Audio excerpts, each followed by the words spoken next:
웃사의 몸을 찢으셨으므로 다윗이 노하여 그곳을 베레스 웃사라 부르니 그 이름이 오늘까지 이르리이다.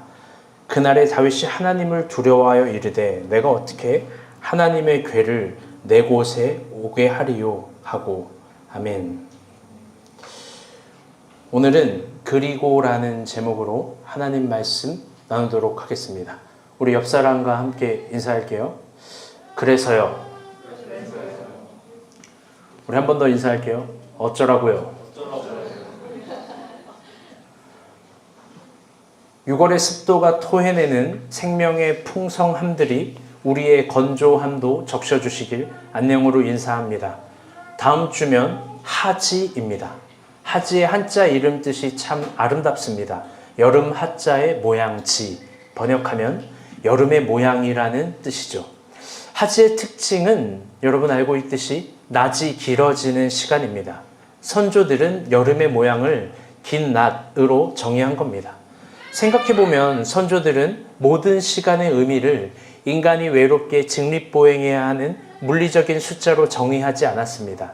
선조들이 이해하는 시간, 하루, 한 달, 1년은 인간을 감싸고 있는 자연, 계절, 태양, 흙과 바람, 그것들이 약동하고 태동하는 모든 의미들을 적어서 표현한 거죠. 번역하면 1시간, 2시간, 3시간이 아니라 정오, 오후, 저녁, 새벽입니다. 그래서 그들은 모든 시간은 인간과 호흡하고 인간에게 있는 모든 주어진 시간은 아름답게 태동하고 있음을 끊임없이 표현했던 겁니다.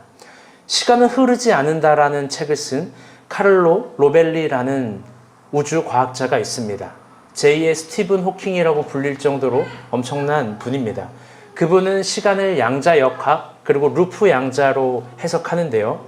그렇게 시간이 지금 있는 이 공간에서도 서로 다르게 흐르고 있는 걸 과학으로 증명해낸 겁니다. 산 위에서의 시간과 지상에서의 시간이 다르게 흐르고, 그리고 또 우주에서의 시간과 지구에서의 시간이 다르게 흐르고, 그리고 또 여름의 시간과 겨울의 시간이 분명 다르게 흐르고 있음을 말합니다. 그는 24시간이라는 시간은 인간의 편의상 우리가 기호학으로 약속한 거지, 진짜 우리에게 마주하고 있는 시간은 서로 다르게 흐르고 있다라는 거죠. 그분은 인간으로서 시간을 가장 잘 사용하는 방법을 이렇게 말합니다. 우리에게 흐르고 있는 시간을 고찰하라.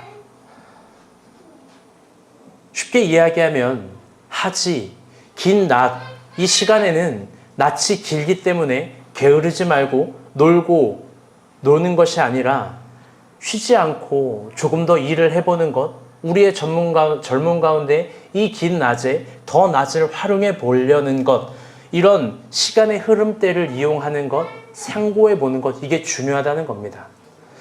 여러분, 2025년은 여전히 빠르게 지나가는 것 같지만 6월의 낮은 깁니다. 그러니 어떤 하나라도 포기하기에 여전히 시간과 기회가 많이 있습니다. 하나님은 이 6월에도 우리가 그토록 소망하고 기다렸던 것들을 보내주시고 있고 회복할 수 있다고 말씀해 주고 계십니다. 잊지 맙시다. 피조물 중에 유일하게 시간을 인식하고 이해할 수 있는 존재는 인간뿐입니다. 아멘.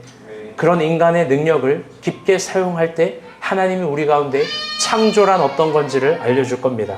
우리 옆 사람과 한 번 더 인사합시다. 오늘을 깊게 인식합시다. 한 주 동안 세상 흘러가는 소식들을 보았습니다. 구체적으로 오늘은 나열하지 않겠지만 불평과 불안과 불행을 선택하는 이들도 많지만 열심히 일하는 사람들의 소식들이 많이 들려왔습니다. 그래서 덥지만 더위를 이겨야 하는 사람들의 이야기들이 가득했습니다. 요즘 각 구청에서 여름 홍수를 대비하는 모습이 인상적입니다.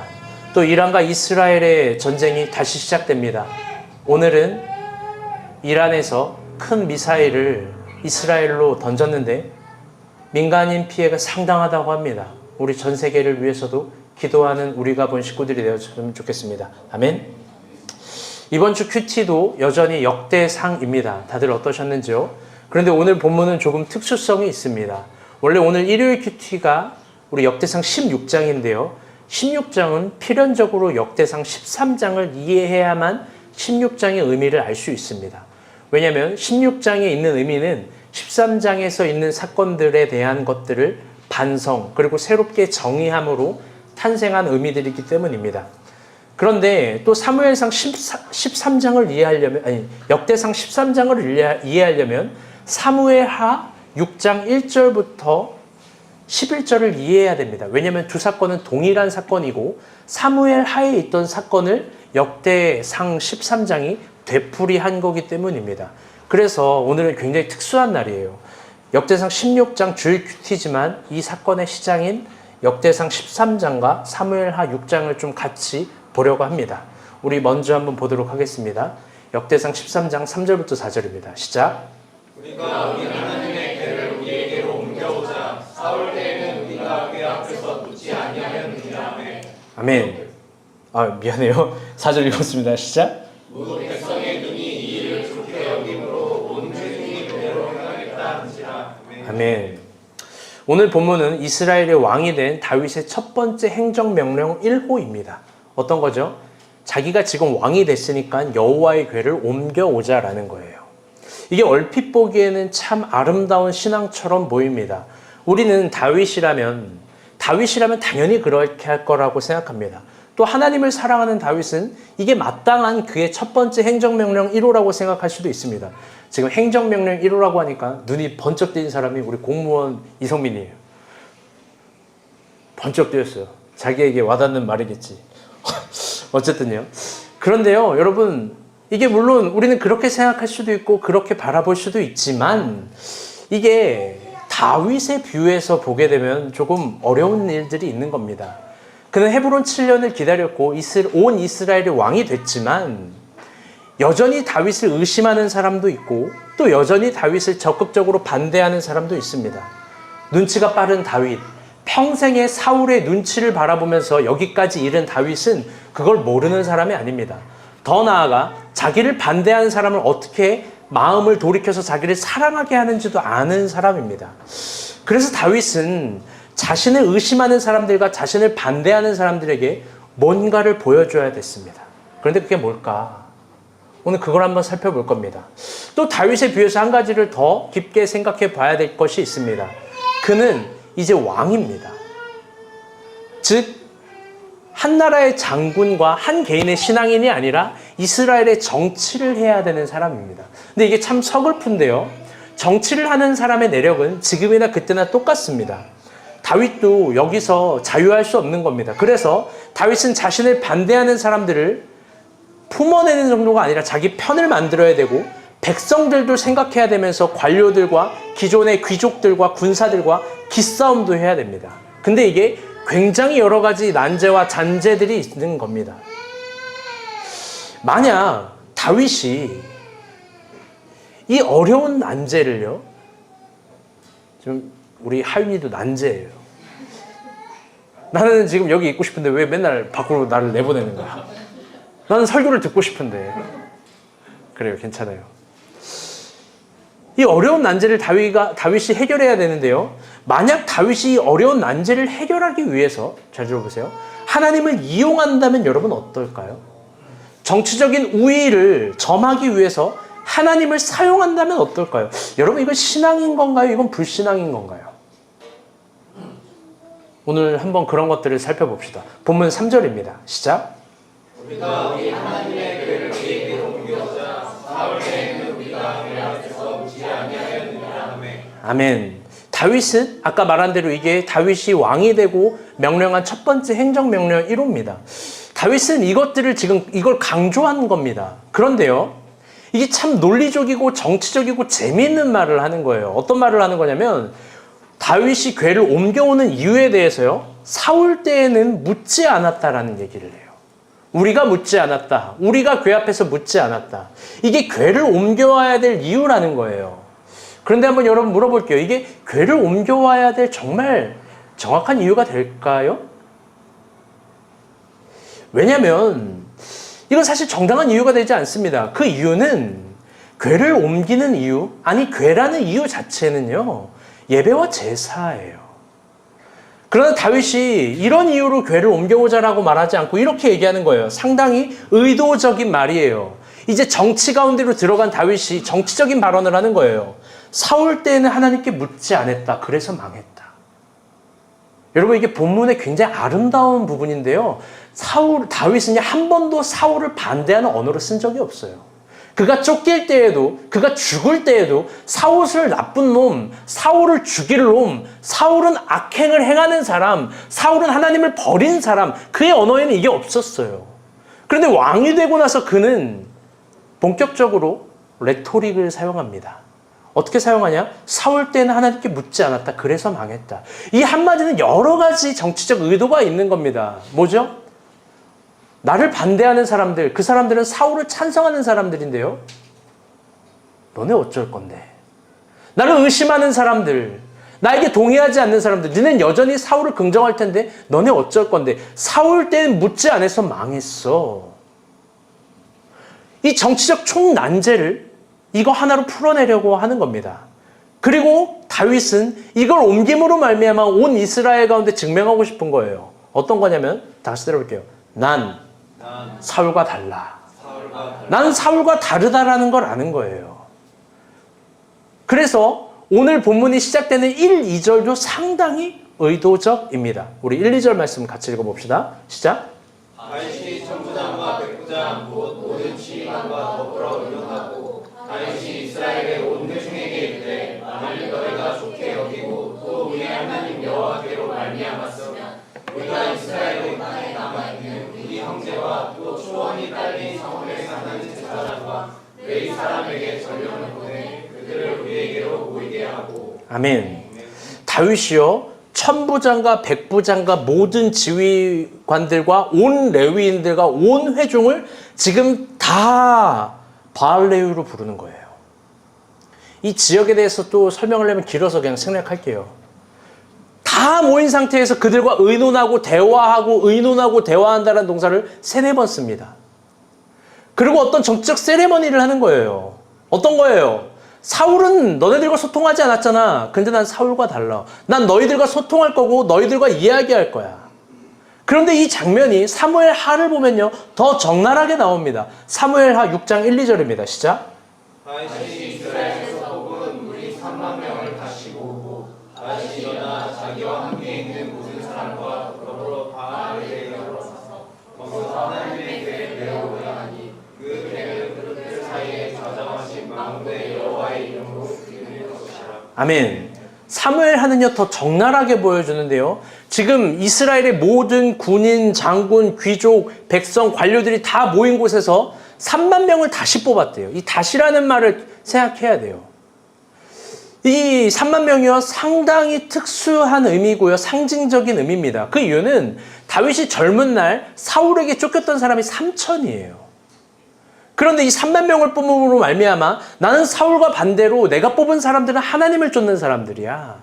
내가 뽑은 사람들은 하나님의 궤를 모시고 오려고 하는 사람들이야. 즉 그는 모든 영역에서 사울과 다르다라는 모습을 보이면서 출발합니다. 여러분 어떤가요? 여러분이 이스라엘 백성이라면 여러분 다윗 멋지지 않을까요? 사울은 말 그대로 그냥 망해버린 사람이잖아요. 근데 그 사람과 조금만 다르면 막 환호하잖아요. 여러분 그런데요, 이게 지금 정치적 발언한 거 아니에요. 오해해서 듣지 마세요. 항상 여러분 대중과 스타는 이런 관계라는 거예요. 몰락한 사람, 그 사람과 반대되는 모습을 보여주면 그걸 환호하고 환영하고 그게 시대의 요구인 것처럼 가는 거예요. 다윗도. 한번 물어봅시다. 사울과 반대되는 모습이니까 하나님 기뻐하시지 않았을까요? 사울과 반대되는 행동, 말투, 언어, 태도, 심지어 신앙을 사용해서 하나님의 궤를 갖고 오면 하나님 기뻐해야 되잖아요. 그런데 본문을 보게 되면 하나님은 이런 다윗의 모습을 거절합니다. 우리 9절에서 11절 봅시다. 중요해요. 시작. 기돈의 타자 마당에 이르러서는 소들이 힘으로 우사가 손을 펴서 배를 붙들었더니 우사가 손을 펴서 배를 붙들므로 말미암아 여호와께서 진노하사 시심에 그가 거기 하나님 앞에서 죽으니라. 여호와께서 우사의 몸을 찢으셨으므로 다윗이 돌아여 그곳을 베레스 우사라 부르니 그 이름이 오늘까지 있느니라. 아멘. 이게 그 유명한 베레스 우사입니다. 하나님은 우사를 찢어버렸다라는 거예요. 하나님의 궤를 옮겨오는 중에 지금 옮기는 장면이죠. 소들이 뛰었대요. 그래서 우사가 그 궤를 잡았는데 하나님 그를 친 겁니다. 그런데 이 본문은요, 우리 가운데 굉장히 많은 걸 생각하게 합니다. 첫 번째는 우사가 죽은 그 이유 자체입니다. 여러분 생각해 봅시다. 그러면은 궤가 넘어지려고 하는데 그 궤를 안 잡아요? 여러분 우사가 죽은 이유가 뭘까요? 소들이 뛰어서 궤를 잡았는데 여러분 그게 진짜 죽은 이유가 될까? 근데 결론적으로 이야기하면요, 그가 죽은 이유는요, 여호와의 궤를 옮기는 방법을 어겼기 때문입니다. 그는 레위인으로서 여호와의 궤를 옮기는 방법을 알았어요. 그건 어떤 거냐면 등으로 매는 거예요. 등으로 매는 거. 그런데 그가 지금 이 다윗의 첫 번째 행정명령을 할 때는 궤를 새 수레를 가지고 옮깁니다. 우리 7절 말씀 한번 읽어볼게요. 시작. 하나님의 궤를 새 수레에 싣고 거기까지. 여러분 질문해 볼게요. 우사와 아요는 제사장인데 그들은 제사장의 마땅한 법도인 여호와의 궤를 등으로 짊어지는 걸 몰랐을까요? 여러분 운전하는 사람이 브레이크와 악셀을 모르는 사람도 있더라고요. 그렇죠. 여러분 그걸 몰랐을까요? 아니면 다윗은 왕이기 때문에, 그는 장군이었기 때문에, 그는 신앙인이었기 때문에 여호와의 궤를 등으로 짊어지고 오는 걸 몰랐을까요? 사실 그 어떤 것도 성립되지 않아요. 둘 다 알았을 거예요. 왜 그러냐? 사무엘하 6장 2절에서 3절을 보면 알게 됩니다. 시작. 다윗이 일어나 자기와 함께 있는 모든 사람과 더불어 바알메리바로 가서 거기서 하나님의 궤를 메어오려 하니 그 궤는 그룹들 사이에 좌정하신 만군의 여호와의 이름으로 불리는 것이라. 그들이 하나님의 궤를 새 수레에 싣고. 거기까지. 여러분 다윗도 알아요. 일어나서 거기서 하나님의 궤를 메워와라. 메워오라고 명령해요. 메워오라는 거 알아요. 그런데 3절을 보면 그들이 궤를 새 수레에 실어요. 다윗은 정확하게 그 궤를 이동하는 법을 알았던 겁니다. 그런데 3절을 보면 참 웃기게도 우사 아요는 새 수레에 싣고 오죠. 질문해 볼게요. 다윗도 하는 걸 우사 아요가 몰라서 새 수레에 실었을까? 아니면 우사 아요가 이스라엘의 왕이 된 다윗의 행정명령 1호를 우습게 봐서 새 수레에 실은 걸까? 아니에요. 그런 차원이 전혀 아닙니다. 오히려 그 제사장들은 왕으로서 다윗이 지금 무엇을 원하는지 알고 있는 거예요. 그가 이스라엘의 모든 백성을 바알레유로 모아놓고 이스라엘의 모든 정치인, 귀족, 장군들, 레위인, 온 백성들을 다 불러놓고 그들과 회담을 하면서 이스라엘의 특수부대 3만 명을 모인 상태에서 하나님의 궤를 가지고 오라는 다윗의 정확한 의도를 알았던 거예요. 그래서 우사와 아요는 누구보다 화려하게 세레모니를 할 수밖에 없는 거예요. 그래서 새 수레예요. 이것도 설명을 해주고 싶은데 늘 이제 시간이 많이 가서 설명을 해줄 수가 없어요. 더 나아가 이것이 사울과 다른 모습을 추구하는 다윗의 행정명령 1호라는 걸 알았을 때 이 무게감이 어떤 건지를 알았던 거예요. 이건 굉장히 화려해야 되는 거예요. 그런데 참 재미있게도 하나님이 그 다윗의 의도와 마음과 그 모든 것들을 거절합니다. 그리고 우사를 죽여요. 그래서 그 장소를 베레스 우사라고 하는 거예요. 그리고 참 재미있게도 12절 13절입니다. 시작. 그날에 다윗이 하나님을 두려워. 거기까지요. 그때부터 다윗이 하나님을 두려워했다. 그리고 더 읽어주세요. 시작. 내가 어떻게 하나님의 궤를 내 곳으로 오게 하려 하고. 13절 시작. 다윗이 궤를 옮겨 자기가 있는 다윗성으로 메어드리지 못하고 그 대신 가드 사람 오베데돔의 집으로 메어가니라. 아멘. 우사가 죽으니까 다윗이 하나님을 두려워합니다. 그리고 다윗이 하나님의 궤를 이제는 옮긴다, 등으로 맨다라는 걸 조금 더 강조해요. 그런데 한번 생각해 봅시다. 다윗의 상식선에서는 하나님의 궤를 가지고 오면 자신이 갖고 있는 정치적 난제를 해결할 것 같았는데 안 됩니다.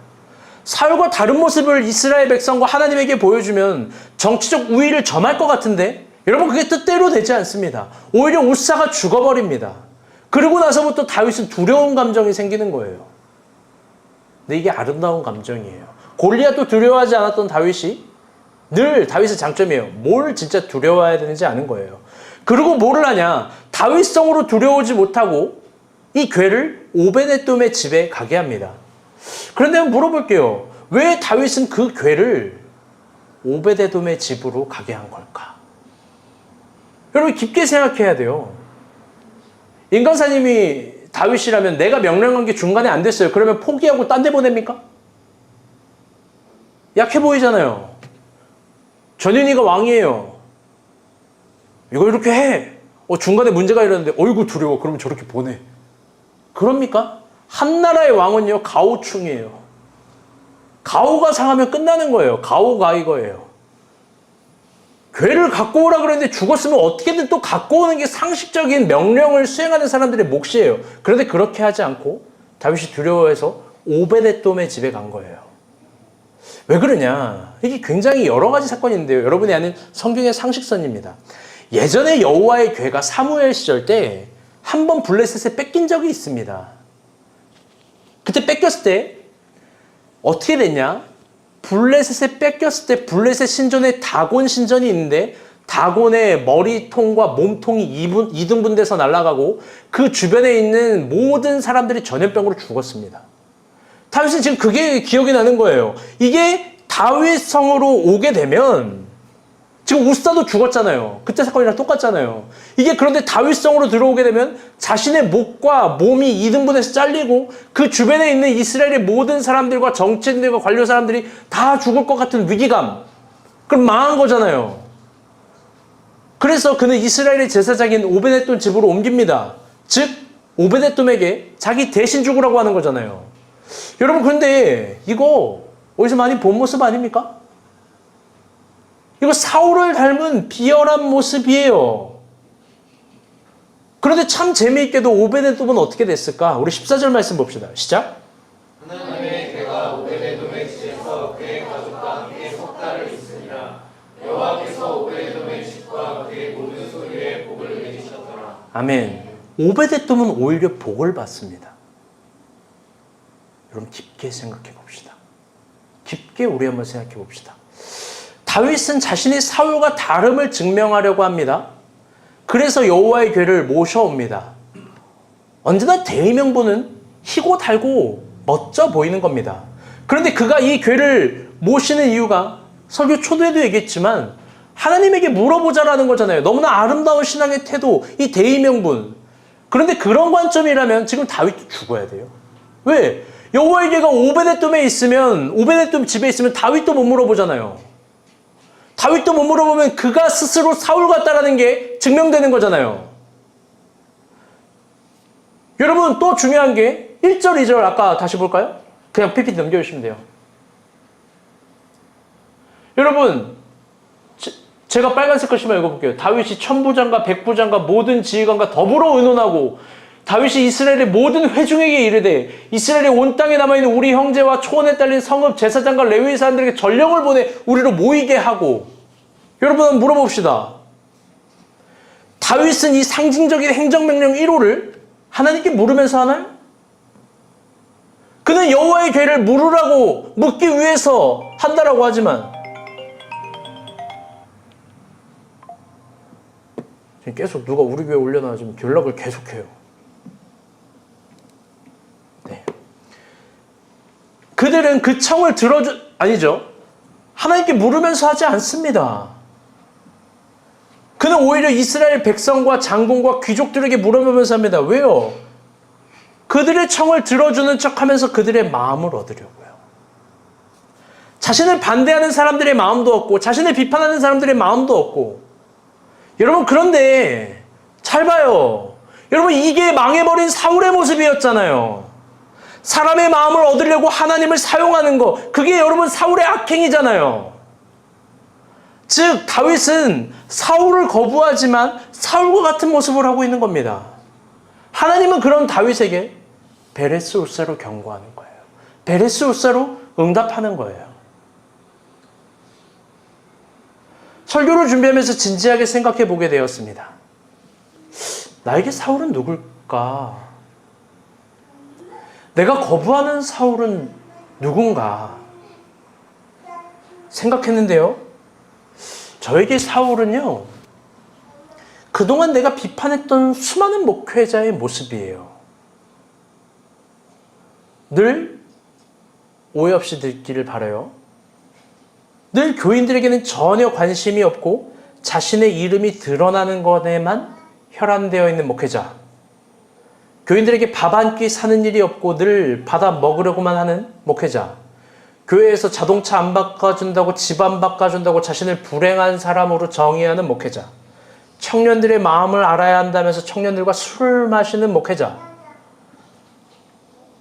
누군가 조금 열심히 하거나 잘 나가면 세워주기보단 실오라기 하나라도 잡아서 서로 흠집내려고 하는 목회자.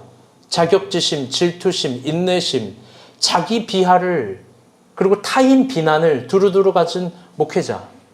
그 중에서 가장 최악의 목회자의 모습은 자신에게 있는 교회와 성도, 양들에게는 전혀 관심이 없고 늘 다른 교회, 다른 성도들만 호심탐탐 노리는 목회자. 여러분 눈엔 그런 목회자가 있을까 생각하겠지만 제 눈엔 그런 사람들만 보여요. 저는 훤히 보여요. 그 사람들 눈만 봐도 그 사람들의 문법이 보여요.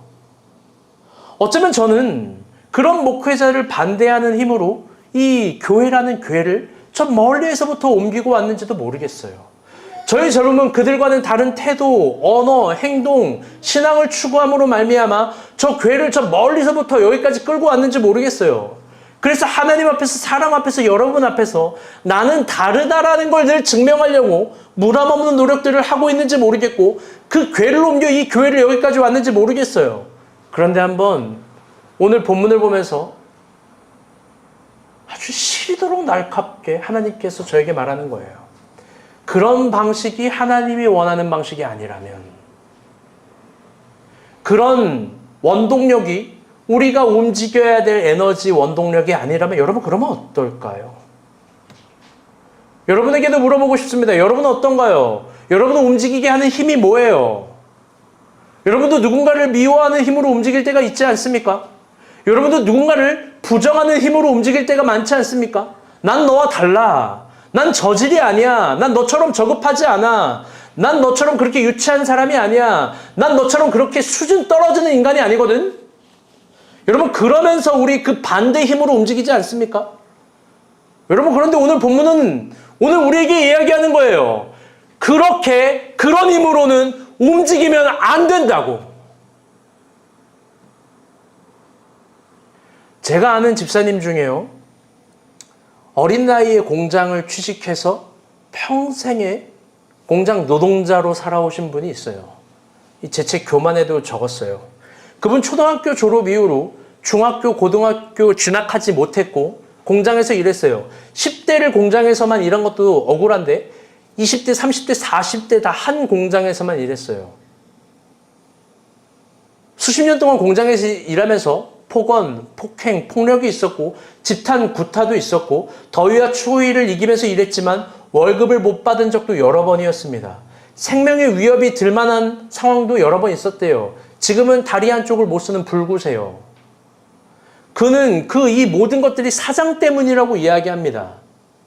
사장이 늘 술 마시고 사장이 늘 기독교 이름 운운하면서 더 나쁜 짓을 많이 하고 사장이 아주 나쁜 놈이라는 거예요. 그래서 그 집사님의 젊은 시절은 사장을 향한 분노가 가득합니다. 그럼에도 불구하고 그 집사님의 평생의 소원은 자신도 공장을 운영하는 공장의 사장이 되는 거였어요. 그래서 그 집사님이 그 젊은 시절에 일기를 많이 썼대요. 그 일기의 대강의 내용은 이런 거예요. 난 노동자들에게 웃어주는 사장이 될 거야. 난 노동자들에게 근무 여건과 휴가를 보장해주는 사장이 될 거야. 나는 절대로 술을 안 마시는 사장이 될 거야. 나는 하나님 뜻대로 행하는 사장이 될 거야. 모든 일기의 내용들이 지금 자신을 힘들게 하는 사장과 반대되는 내용으로 적어둔 거예요. 그런데 그 집사님은 그 꿈으로요, 10대부터 40대를 견뎠고 모든 걸 준비하고 배우고 익혔습니다. 그리고 과정은 설명할 수 없지만 하나님의 은혜로 40대 중반에 그 공장의 사장이 됐어요. 할렐루야? 여러분 하나님의 은혜잖아요. 이제 한번 깊게 생각해 봅시다. 그 집사님은 자신이 그토록 바라던 이 공장의 사장이 되었으니까 공장 운영을 잘했겠죠? 노동자들을 진심으로 사랑해주는 사장이 되지 않았을까요? 더 나아가 하나님 뜻대로 행하는 사장이 되었겠죠? 결론적으로 말하면 그분은 사장이 되자마자 노동자들에게 업무 시간을 교묘하게 2배로 늘리고 임금을 강제적으로 체불하고 폭력과 폭행을 행사하고 심지어 외국인 여성 노동자들은 수십 차례 성폭행을 했다고 합니다. 그 집사님은 이런 악행을요 15년 이상 넘게 한 거예요. 그게 가능했던 이유는 그 집사님이 누구보다 노동자의 약점을 잘 알고 있기 때문에 그래요. 결국 그분은 사회적인 지탄을 받고 감옥에 갔고 구속이 됐어요. 번역하면 인간의 내면은 그만큼 무서운 거예요. 어쩌면 그 집사님의 내면은 자신을 평생 괴롭혔던 사장을 오마주처럼 꿈꿨는지도 몰라요. 반대로 행하고 싶다고 하면서 사실 그 자리를 부러워한 거죠. 그렇게 하면 안 된다고 하면서 사실 나도 그렇게 하고 싶었다는 거죠. 여러분, 우리도 마찬가지입니다. 누군가를 혐오하고 미워하고 저주할 때 조심해야 돼요. 왜? 자기도 모르게 그 사람을 닮고 싶어 하는지도 몰라요. 혐오와 부정, 누군가를 비난하는 것들이 에너지와 삶의 힘과 원동력이 된다면 반드시 내가 부정하는 그 힘으로 나는 오염되게 되어 있어요. 여러분, 그렇다면 오늘은 진지하게 한번 들어봅시다. 여러분, 우리는 어떻게 해야 힘이 나는 걸까요? 여러분, 그럼 우리는 어떻게 힘을 내야 되는 거예요? 우리는 어떤 에너지 동력으로 여러분 앞을 나아가야 되는 거예요? 그게 오늘 본문 13절, 14절에 있습니다. 중요한 절이에요. 다 같이 한번 읽어볼게요. 시작. 다윗이 배를 옮겨 자기 아내는 다윗 성으로 메어들이지 못하고 대신 가드 사람 오베데돔의 집으로 메어가니라. 하나님의 그가 오베데돔의 집에서 그의 가족과 함께 석 달을 있으니라. 여호와께서 오베데돔의 집과 그의 모든 소유에 복을 내리셨더라. 아멘. 아마 다윗은 조금 이상하게 생각했을 거예요. 왜 오베데돔은 안 망하지? 저 사람 머리도 모가지도 배도 잘려야 되는데 왜 안 잘리지? 왜 석 달이나 있는데 다 축복받지? 왜 오베데돔은 복을 받지? 여러분, 왜 그럴까요? 여러분, 단순합니다. 오베데돔은 괴가 무엇을 의미하는지 알았어요. 그건 바로 이스라엘의 가장 거룩한 에너지를 회복하는 힘이에요. 그게 뭐예요? 다시 따라볼게요. 예배, 제사.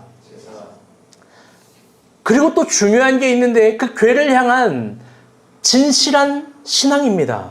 번역한즉 그 괴는 사울을 반대하거나 이방의 신들을 따라하는 용도가 아닌 거예요. 그 괴는 이스라엘의 정치를 위해서 사용되는 용도가 아닌 거예요. 그 괴는 오히려 가장 이스라엘스러운 에너지를 회복하고 소중히 여기는 힘입니다. 다윗은 오베데돔이 축복을 받은 걸 보고 중요한 걸 깨달았어요. 그건 뭐냐? 비로소 이 괴 앞에서 자신이 무엇을 해야 되는지 아는 거예요.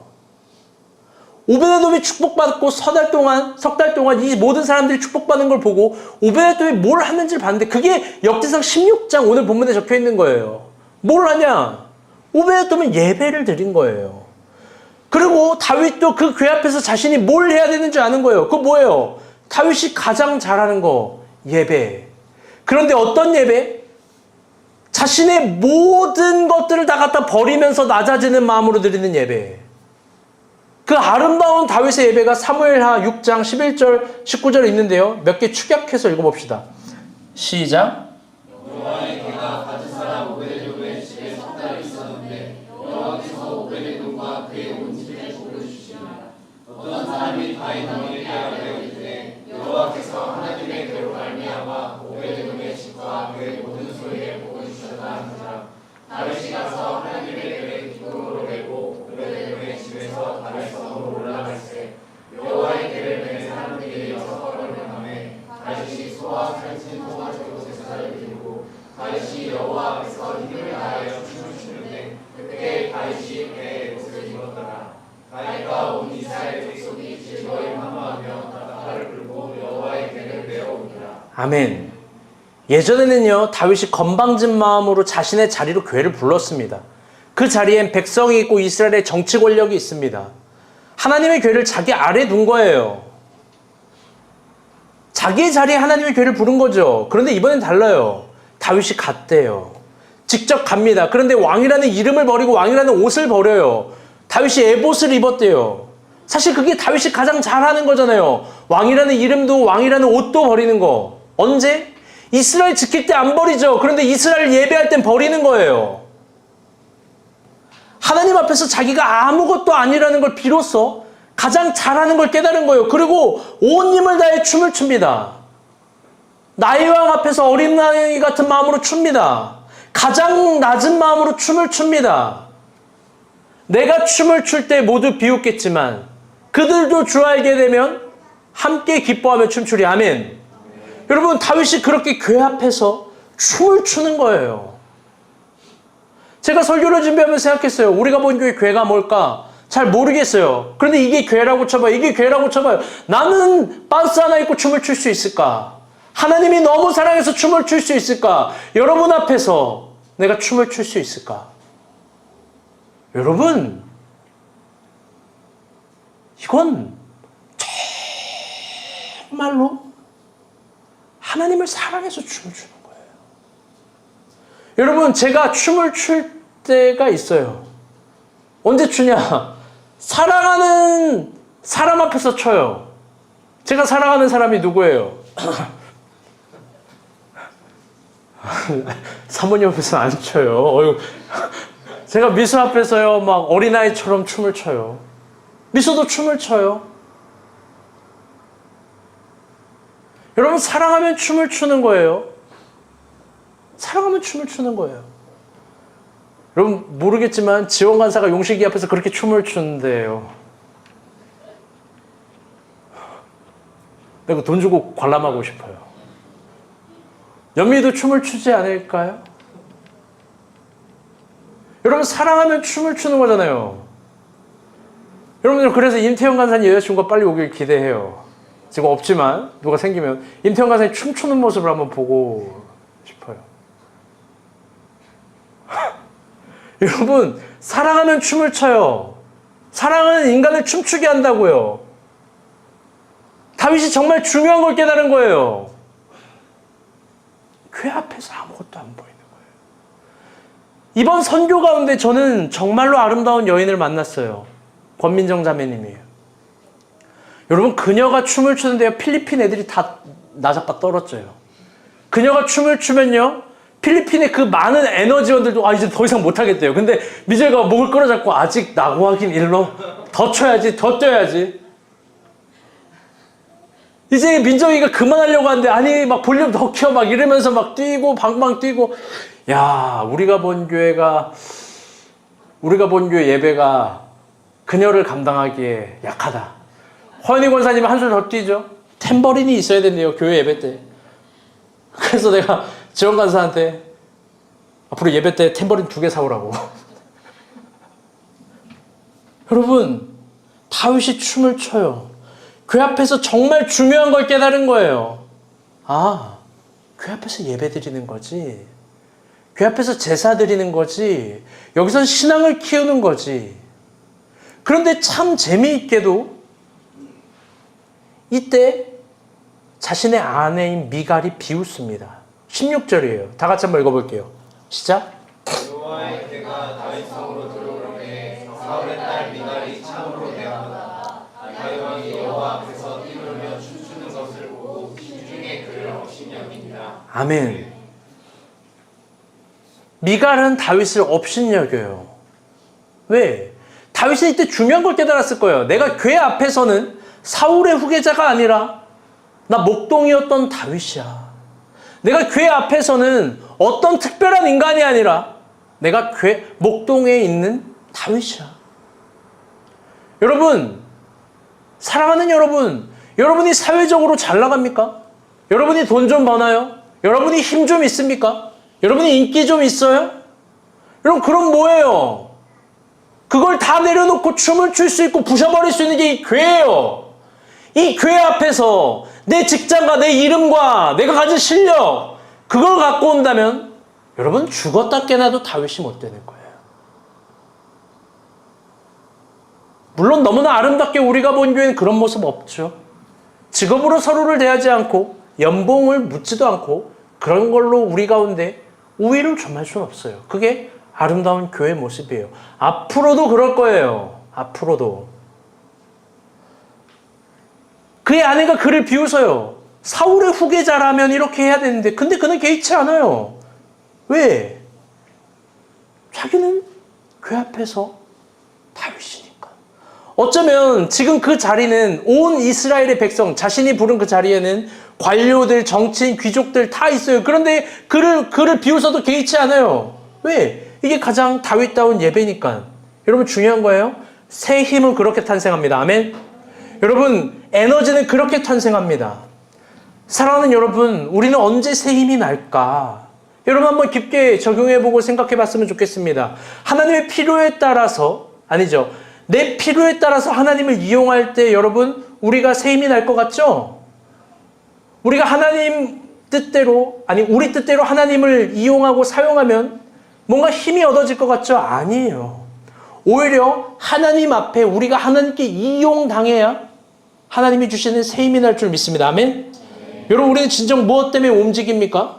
누군가를 반대하고 누군가를 이기려고 움직입니까? 아니요. 곧 똑같이 망할 거예요. 내가 비판하는 그 비판이 나에게로 들어올 거예요. 오히려 우리는 하나님 말씀에 순종함으로 움직여야 됩니다.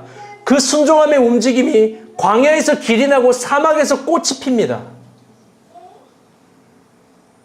그렇게 움직일 때 광야에서 길이 나고 사막에서 꽃이 피는 거예요. 아멘?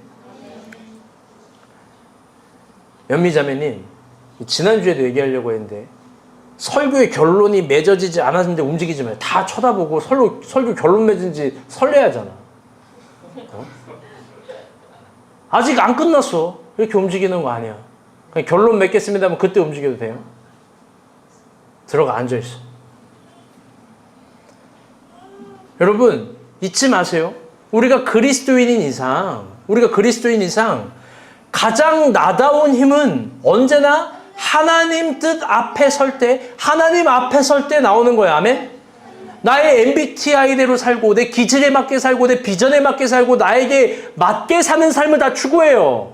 이 세상 사람들도 그런 삶을 요구해요. 그래야 힘이 나고 방향이 생기는 줄 알아요. 막 강점으로 일하라 그러고 장점으로 일하라고 해요. 여러분 근데 진짜 그럽니까? 아니에요. 나의 꼼대로 살아서 새 힘이 나오는 게 아니에요. 언제나 새 힘은 교회 앞에 설 때 나오는 거예요. 그분 앞에 설 때, 그분이 명한 대로 행할 때 새 힘이 나오는 거예요. 여러분 우리 서로 알잖아요. 봐요. 성향대로 일한다고 되는 사람이 어디 있나? 취향대로 일한다고 되는 사람이 어디 있나? 장점대로 일한다고요? 교과서에서나 그렇게 일하라고 하는 거예요. 여러분 그러니 여러분 똑똑해집시다. 진짜 똑똑해져야 되는 거예요. 그건 뭐냐? 우리에게 가장 필요한 힘을 주고 정확한 걸음을 보여주는 예배와 설교. 여러분 이게 정말 귀하게 여겨야 되는 겁니다. 아멘? 여러분 마음을 다하고 힘을 다해서 예배 그리고 주어지는 설교, 공동체 여러분 이 에너지를 소중하게 여겨야 돼요. 여러분 이걸 소중하게 받들어 맺지 않은 사람은 내 앞에 방향이 안 보여요. 늘 느낌 따라가는 사람들 망합니다. 늘 이게 될 것 같은데라고 하는 거 다 망하는 거예요. 다윗 보세요. 사울의 반대대로 하면 될 것 같지 안 돼요. 하나님이 주시는 하나님 앞에서 그분이 말하는 대로 갈 때 여러분 길이 열리는 거예요. 여러분 그러니 무엇보다 이 교회를 더 사랑하는 여러분이 됐으면 좋겠습니다. 아멘? 교회를 사랑하는 마음으로 탄생되는 소중한 마음, 결심, 결기들 어린아이는 그 감동으로부터 500여의 기적을 경험하는 겁니다. 저는 설교를 준비하면서 생각해 봤습니다. 내가 비판하는 목사님, 그분들을 반대함으로 움직이면 여러분 결국 나도 그 비판의 대상이 될 수밖에 없다고. 물론 저는 비판할 수 있어요. 저에겐 권리가 있어요. 같은 동종 업계니까. 그런데 그들을 반대하고 비판하는 힘으로 움직이면 저도 똑같은 비판의 대상이 될 수밖에 없다고. 그리고 깊게 생각해 보게 되었습니다. 나다운 힘은 뭘까? 나다운 힘은 뭘까? 하나님 앞에서 가장 나다운 힘은 뭘까? 여러분 뭘까요? 여러분이 볼 때 가장 저다운 힘은 뭔 것 같아요?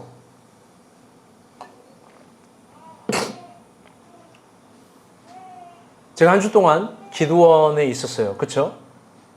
기도원에 있으면서 제가 오랜만에 본문을 묵상하면서 아주 어린아이같이처럼 기도했어요.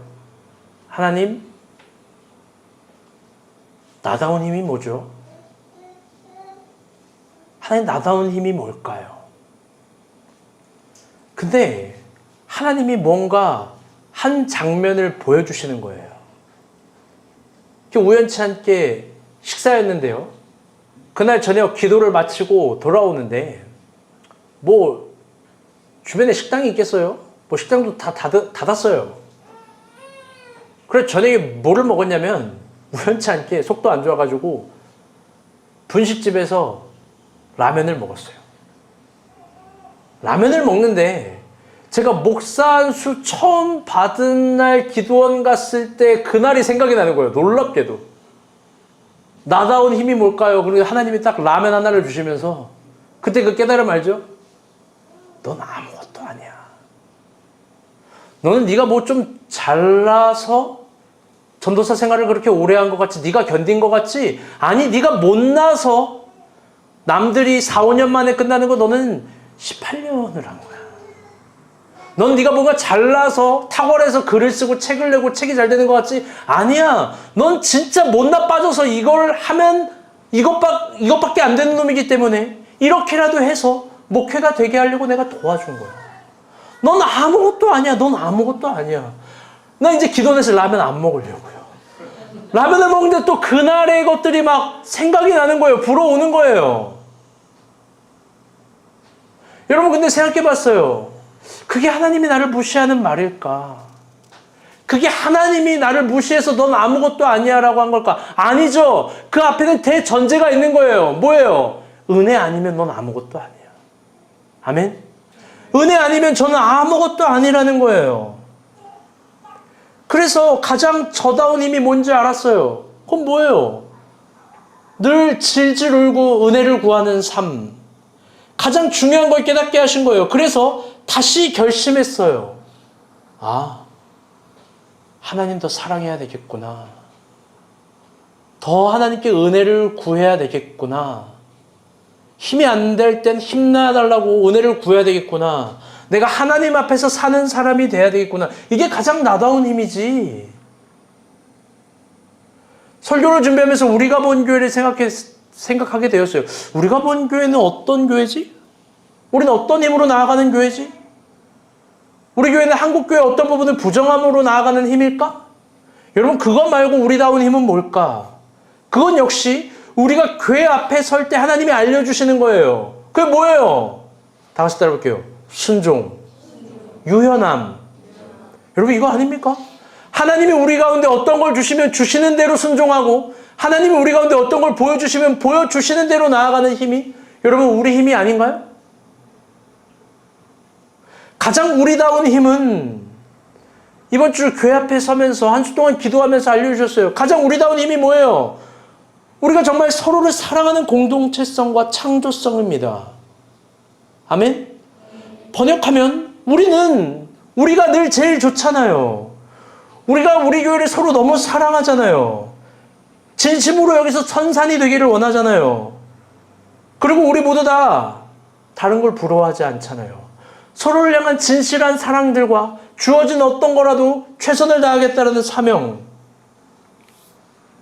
여러분 그거면 충분한 거잖아요. 제가 오늘 예배 전에 윤희 형제를 잠깐 만났어요. 요즘 뭐하고 지내? 이런 거 한대요. 근데 자기가 어떻게 해야 될지 모르겠다면서 이걸 해야 될까요? 저걸 해야 될까요? 이렇게 얘기해요. 이미 답을 알고 있네. 이미 답을 알고 있네.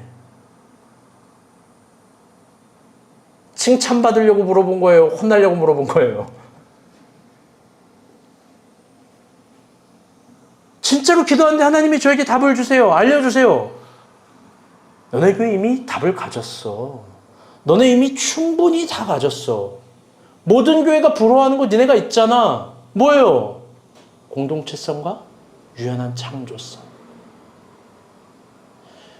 여러분, 이게 얼마나 위대한 건데요. 조금만 나이 먹으면 안 변하려고 해요. 조금만 잘 되면 그거 안 잃어버리려고만 하지 새로운 거 못 하려고 합니다. 그래서 여전히 우리 가운데 우리가 찾던 답이 있다는 걸 깨달았습니다. 그래서 마지막으로 고민이 됐어요. 새로운 목자를 그래서 어떻게 뽑아야 될 것인가? 말씀의 결론을 맺겠습니다. 연미자매 이때 나오면 돼요. 연미자매가 딱 먼저 나오면 다들 설레해서 웃는단 말이야. 설교 끝내줘.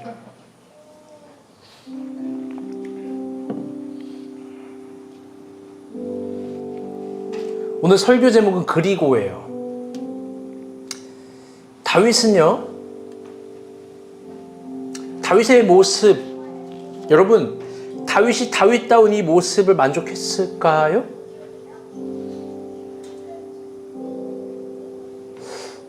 다윗은 왕이 됐음에도 불구하고 그리고 뭔가 부족해서 또 새로운 모습들을 필요로 해서 궤도 이용하고 모도 이용하고 모도 한 거예요.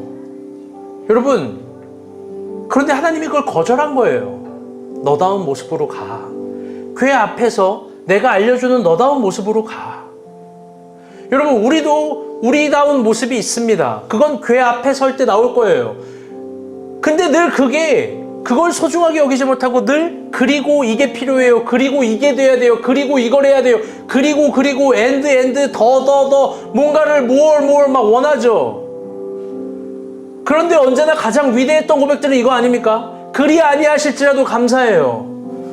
논밭에 식물이 없고 외양간 송아지 없어도 감람나무 소출이 없어도 난 하나님으로 만족합니다. 아멘? 그리고가 없는 모습, 지금 내 있는 모습을 가장 귀하게 여기는 모습, 그때 다윗이 춤을 출 수 있는 거예요. 여러분, 그렇게 하나님을 사랑하고 우리 서로를 사랑하고 우리에게 주어진 것들을 사랑하는 여름 하지를 만납시다. 아멘. 우리 같이 찬양합시다.